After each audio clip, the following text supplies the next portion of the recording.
So I'm joined by Sandra Leviton and Miranda Sajdk and Lydia Mulvey, the producers and writer behind Zone 2, which will be shown on the Horror Collective's Etheria Season 2 on Amazon Prime.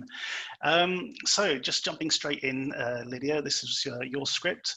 It's very interesting. It breaks down it sort of has these various different levels. It sets up a big bit of sort of anxiety right at the beginning, because we have two people, a mother and son, living in a bunker in a post-apocalyptic setting, and the son is disabled and blind, so he's very reliant on his mum sort of coming back each time. So yeah, I mean, that seems to me the most nightmarish scenario for post-apocalypse. How did you sort of come up with this? Yeah, for this one, it was just an image that came to me of just of the character of David, who was the boy with the disability, just looking up through the hatch of the bunker. And it's always interesting for me when I get these ideas. It's just like, oh, what's that all about? So I just kind of married that with my own experience of growing up in Cold War 80s, with the threat of a nuclear war all the time, and reading books and watching TV shows like Threads, the BBC docudrama, which scared everybody.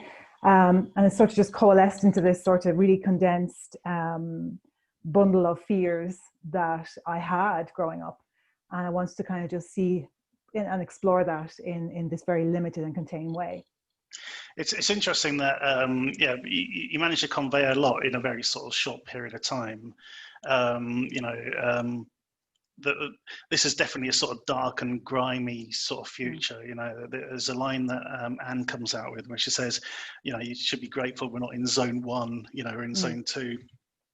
And you get this idea that, you know, Zone 1 was probably closer to like the atomic blast or something that happened, and you know, these guys are further away, but it's still not pretty bad. Pretty bad, exactly.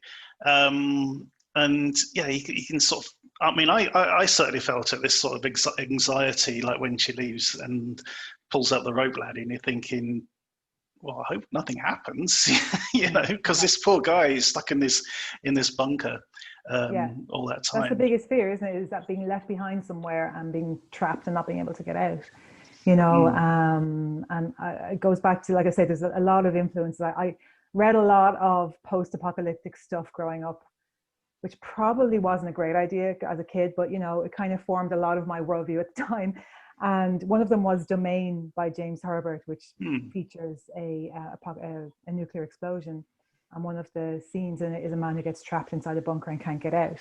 And that really messed with my head. And I thought, imagine if that was you or somebody else that you knew. And then that dependency on Lisa, if she doesn't come back, what does he do? You know, so it's just all those fears. There's a scene in one of the early episodes, the early series of Game of Thrones, where these people get locked in a safe and sort of left there to die, basically. And that it's sort of similar sort of thing as this. Anyway. Yeah, it's that fear, isn't it? Yeah. Absolutely. I just want to so Sandra and Miranda, as the producers for Zone 2, how did you sort of get involved in this project? So we met Lydia on Twitter, of all places, and she had actually previously sent us a feature script of hers to read that we fell in love with. And so we had been talking, and at that point, you know, we really wanted to do a short, and we put the call out for short films. We got a ton of submissions, but Lydia's like, hey, you know, I have a bunch, and she sent us like a whole bunch of them. And we read through them, and we were already such fans of her, so we were kind of really excited. And we read through them, and you know, every one of them was great. And Zone 2 is really just the one that we connected with emotionally, thematically. You know, we fell in love with the characters, we fell in love with the tone, the atmosphere, the world, and you know, so we scooped it up. Awesome. It is, as I said, you know, it's very sort of self-contained.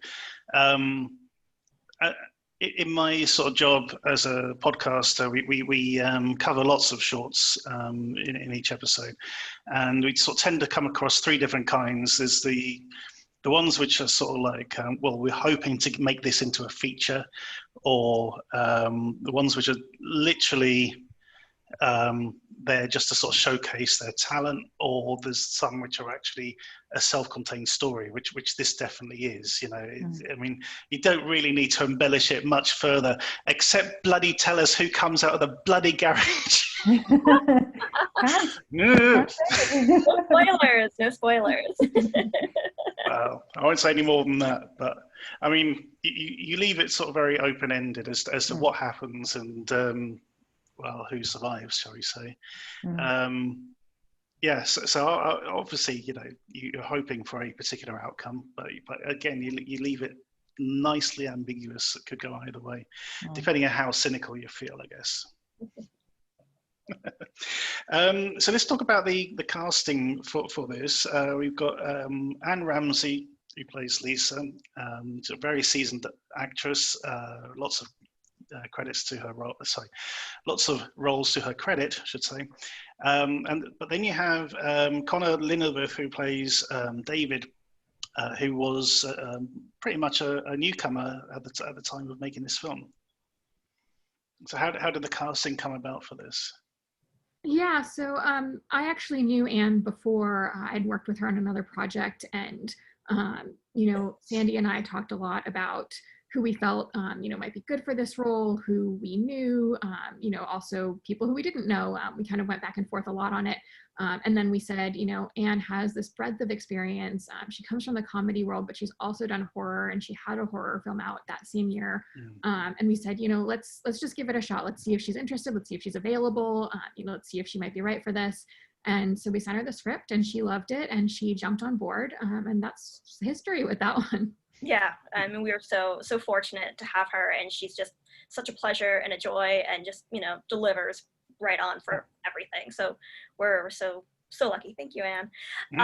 And then as far as, you know, Connor goes, you know, because David is a disabled character, you know, we pushed and tried really hard to make sure we were seeking out disabled actors, able-bodied actors. Like, we really, you know, we auditioned countless numbers of people.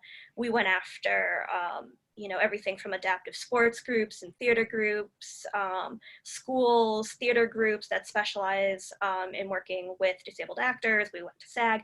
We went through everybody. And ultimately, you know, when it comes to casting, you have to trust the director. And so, you know, Anna, our director, you know, she just, you know, really fell in love with Connor's performance. And then when, you know, she brought him and Anne together for the first time to, you know, test them out, see how they get along as mother and son, the chemistry was just really off the charts and wonderful. So, you know, that's how Connor came about. Yeah, and it certainly works on screen, that's for sure.